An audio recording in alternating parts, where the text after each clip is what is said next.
రాజకీయాలు చాలా కష్టమైనవి, చాలా క్లిష్టమైనవి.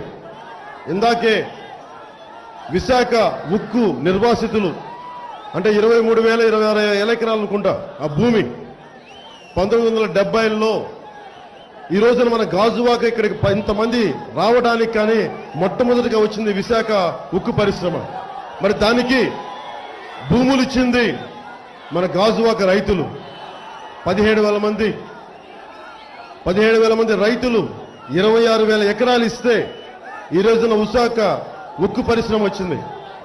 పాపం వాళ్ళందరికీ ఆర్ కార్డ్స్ ఇచ్చి అంటే రీహాబిలిటేషన్ కార్డ్స్ ఇచ్చి ఈ రోజు వరకు వారికి ఇంకా న్యాయం జరగల. ఇంకా వారి భూములు కోల్పోయారు. భారతదేశం అంతా చెప్పుకుంటుంది, ఆంధ్రప్రదేశ్ అంతా చెప్పుకుంటారు తెలుగువాడి హక్కు, ఆంధ్రుడి హక్కు, విశాఖ ఉక్కు అని. కానీ ఎవరైతే భూములు ఇచ్చారో వారికి న్యాయం జరగల. ఇన్ని పొలిటికల్ పార్టీస్ వచ్చినాయి, ఇంతమంది నాయకులు వచ్చారు, ఏ ఒక్కరూ కూడా పాపం వారికి న్యాయం చేయలేదు. వెళ్ళి ఒక్కొక్కరి కథ వింటుంటే, సమస్యలు వింటా ఉంటే భూములు ఇచ్చిన రైతులు వాళ్ళకి ఈ రోజున వాళ్ళ భూముల్లోనే రోజువారీ కూలీలు చేసుకునే పరిస్థితి. ప్రభుత్వాలు మీరు ఐటీఐ చదువుకోండి ఉద్యోగాలు ఇస్తామని చెప్తే ఐటీఐ చదివిన ఉద్యోగాలు రాని పరిస్థితి. అలాగే అందరిలో మగపిల్లలు ఉండరు, ఆడపిల్లలు ఉంటారు. మరి ఆడపిల్లలు చోటకి ఉద్యోగాలు లేకపోవడం, పాపం అక్కడ ఉన్న చాలా మంది ఆకలికి దేవుడి గుళ్ళో ప్రసాదాలు తీసుకుని బిడ్డలకి పంచే పరిస్థితి. ఇవన్నీ చూస్తే నాకు అనిపించింది, చాలా కలిసివేసింది.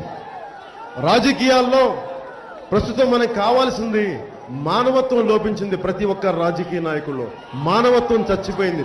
సాటి మనిషి బాధ, సగటు వ్యక్తి ఆవేదన వాళ్ళకి అర్థం కావు. పదవిలోకి వచ్చాడా ఆ భూములు ఎలా కాజేద్దాం, ఎంపీ అయ్యావా ఏ కాంట్రాక్ట్ తెచ్చుకుందాం, ఎమ్మెల్యే అయ్యావా ఏ ల్యాండ్ దొబ్బేద్దాం, ఇవే ఆలోచన తప్ప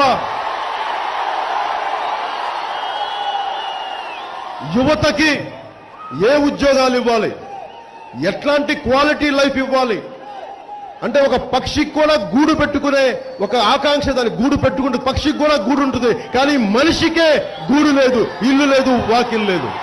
ఉన్న ఇల్లు ఉన్న వాకిళ్ళు వాళ్ళ అవసరమైతే తీసేసుకునే స్థాయిలో ఉన్నారు తప్ప సగటు మనిషికి ఇంతమంది యువత ఉన్నారు. చదువులు చెప్పించాలి, మనకి ఉద్యోగాలు ఇవ్వాలి, అది వారి బాధ్యత.